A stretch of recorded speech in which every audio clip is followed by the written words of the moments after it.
یہ سوال ہے شہزاد صابر کا ہی، کیا بینک میں کرنٹ اکاؤنٹ میں پیسے رکھے جا سکتے ہیں یا نہیں؟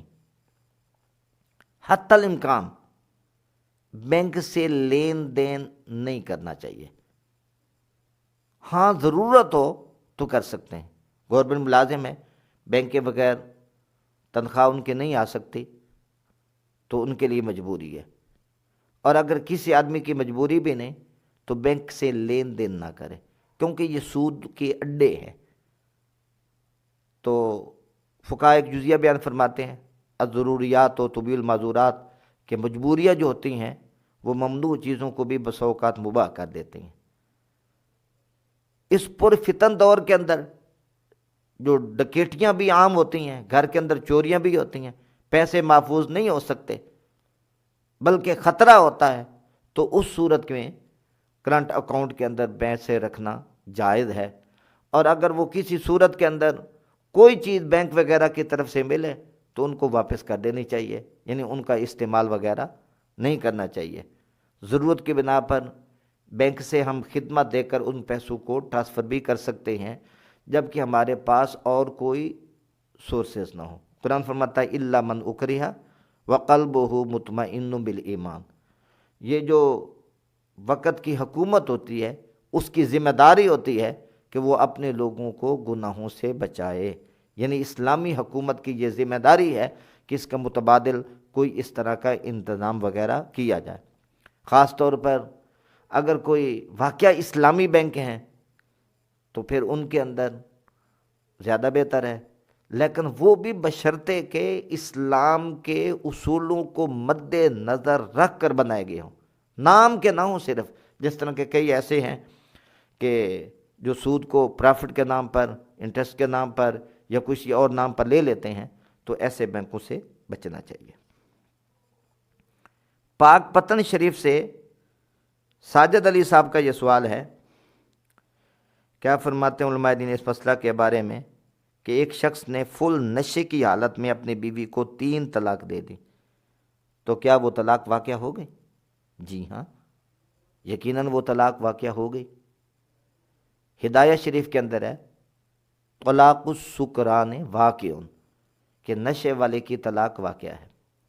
اگر نشے والا آدمی کسی کو قتل کر دے، اللہ نہ کرے، تو یقیناً ایف آئی آر تو اس پہ بھی کٹتی ہے، 302 اس پہ تو بھی لگتی ہے، قتل کا حکم بھی اس پہ جاری ہوتا ہے، قاتل تو ہے۔ اب وہ بھی حق العبد ہے، یہ بھی حق العبد ہے۔ اگر نشے کی حالت کے اندر اس نے اپنی بیوی کو طلاق دے دی تو یہ 2 ڈبل گناہ کیا نا، ایک تو نشہ کیا، ایک بیوی کو طلاق دی ہے، لہذا نشے والے کی طلاق واقع ہے۔ ہاں علماء یہ فرماتے ہیں کہ اگر کوئی آدمی دیوانہ ہو جائے، مجنوں ہو جائے، بھئی نشہ اتنا ہو گیا مثال کے طور پر کہ اس کو ہوش حواس تک نہ رہا، نہ دھوپ کا پتہ چلا، نہ چھاں کا پتہ چلا، نہ گھر کا پتہ چلا، نہ بازار کا پتہ چلا، کہ اس کی عقل ہی ضائع ہو گئی، اس کو کہتے مجنوں۔ اور اگر وہ 24 گھنٹے اس کو اس طرح کی کوئی عقل، کوئی ہوش، نہ کھانے کا فکر ہے، نہ پینے کا پتہ ہے، نہ اپنے کا پتہ ہے، نہ اٹھنے کا، نہ بیٹھنے کا، کچھ بھی نہیں، اس صورت کے اندر طلاق نہیں ہوگی۔ لیکن ایسا نہیں ہوتا، یہ جو نشہ ہوتا ہے اتر جاتا ہے، تو علامہ بالحفیظ اللہ میں ہدایت عطا فرمائے، تو یہ طلاق جو نشے والا ہے اس کی طلاق واقع ہو جاتی ہے۔ محمد شکیل صاحب وہاڑی سے، کہ اگر کوئی شخص اپنی بیوی یا منگیتر سے بات کر رہا ہو اور نفس سے کچھ قطرے مزی کے نکل جائیں تو اس سے غسل واجب ہوتا ہے، فرض واجب ہوتا ہے یا نہیں؟ کیا اس حالت میں کھا پی سکتے ہیں یا نہیں؟ مزی پیلے پانی کو کہتے ہیں، ملائبت کے وقت یہ خاص جگہ سے خارج ہوتی ہے، یہ نجس ہے، مزی نجس ہے، لیکن اس سے غسل واجب نہیں ہوتا، صرف وضو واجب ہو سکتا، کھا بھی پی سکتا ہے۔ یعنی یہ حضرت علی پاک رضی اللہ تعالیٰ عنہ، آپ نے مسئلہ پوچھنے کے لیے حضرت سے مقداد بن الاسود رضی اللہ تعالیٰ عنہ ان کو نبی پاک صلی اللہ علیہ وسلم کے پاس بھیجا کہ مزی کا مسئلہ دریافت فرمائیں۔ تو نبی پاک صلی اللہ علیہ وسلم نے ارشاد فرمایا یغسل ذکرہ، اپنی وہ شرمگاہ کو دھو لے، یعنی غسل کرنے کا حکم نہیں دیا۔ دوسری روایت کے اندر ہے فقال رسول اللہ صلی اللہ علیہ وسلم توضأ وانضح فرجک، وضو کر لے اور اپنی شرمگاہ کو دھو دو۔ اس سے پتہ یہ چلا کہ وضو اگر ہو تو وضو تو ٹوٹ جاتا ہے، اب وہ وضو دوبارہ کر لے، پہلے شرمگاہ کو دھوئے پھر اس کے بعد وضو کر لے، لیکن غسل اس پہ واجب نہیں، اور اس حالت کے اندر وہ کھا بھی سکتا ہے۔ بلکہ اگر وہ جنابت کی حالت کے اندر ہوتا ہے تو وضو کر کے غرارے وغیرہ کر کے پھر بھی کھا پی سکتا ہے، بچنا بہتر ہے۔ لیکن احادیث صحیحہ کی روشنی کے اندر اللہ رب العزت نے بندے کو اتنی رخصت دی ہے کہ وہ کھا پی سکتا ہے۔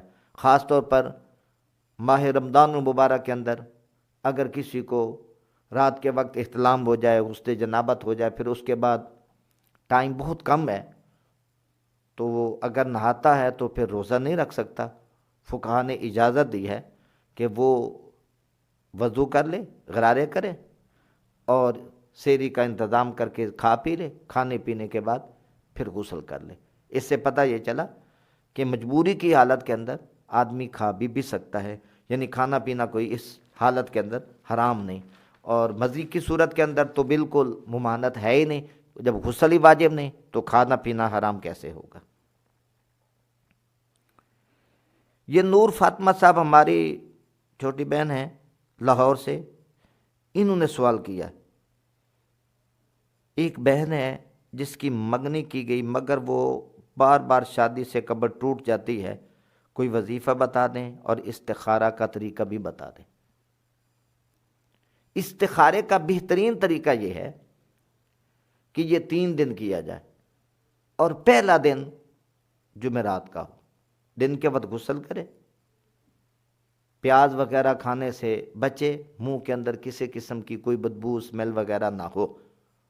عشاء کی نماز پڑھنے کے بعد 2 نفل توبہ کے پڑھے، پھر 2 استخارے کی نیت سے پڑھے، پھر اسی جگہ پر بیٹھ کر 313 دفعہ سورۃ کوثر پڑھے، پھر دائیں ہاتھ کی ہتھیلی پر پھونک مار کر سو جائے اور دعا کرے اللہم انی استخیرک، یا اللہ میں تیری پاک بارگاہ سے خیر طلب کرتی ہوں، مجھے خواب کے اندر رہنمائی فرما، اور کسی سے بات کرنے کے بغیر سو جائے۔